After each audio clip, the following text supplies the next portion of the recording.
ابو ہریرہ رضی اللہ تعالیٰ عنہ نے بیان کیا کہ رسول اللہ صلی اللہ علیہ وآلہ وسلم نے فرمایا 7 گناہوں سے جو تباہ کر دیتے ہیں بچتے رہو صحابہ کرام رضی اللہ تعالیٰ عنہ نے پوچھا رسول اللہ صلی اللہ علیہ وآلہ وسلم وہ کون سے گناہ ہیں؟ اب صلی اللہ علیہ وآلہ وسلم نے فرمایا اللہ کے ساتھ کسی کو شریک ٹھہرانا، جادو کرنا، کسی کے ناحق جان لینا کہ جس سے اللہ تعالیٰ نے حرام کر دیا ہو، سود کھانا، یتیم کا مال کھانا، لڑائی میں سے بھاگ جانا، پاک دامن بھولی بھالی ایمان والے عورتوں پر تہمت لگانا، حدیث سن کر اسے اگے پہنچانا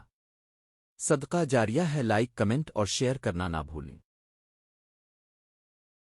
ابو ہریرہ رضی اللہ تعالیٰ عنہ نے بیان کیا کہ رسول اللہ صلی اللہ علیہ وآلہ وسلم نے فرمایا 7 گناہوں سے جو تباہ کر دیتے ہیں بچتے رہو صحابہ کرام رضی اللہ تعالیٰ عنہ نے پوچھا رسول اللہ صلی اللہ علیہ وآلہ وسلم وہ کون سے گناہ ہیں؟ اب صلی اللہ علیہ وآلہ وسلم نے فرمایا اللہ کے ساتھ کسی کو شریک ٹھہرانا، جادو کرنا، کسی کے ناحق جان لینا کہ جس سے اللہ تعالیٰ نے حرام کر دیا ہو، سود کھانا، یتیم کا مال کھانا، لڑائی میں سے بھاگ جانا، پاک دامن بھولی بھالی ایمان والے عورتوں پر تہمت لگانا، حدیث سن کر اسے اگے پہنچانا صدقہ جاریہ ہے۔ لائک، کمنٹ اور شیئر کرنا نہ بھولیں۔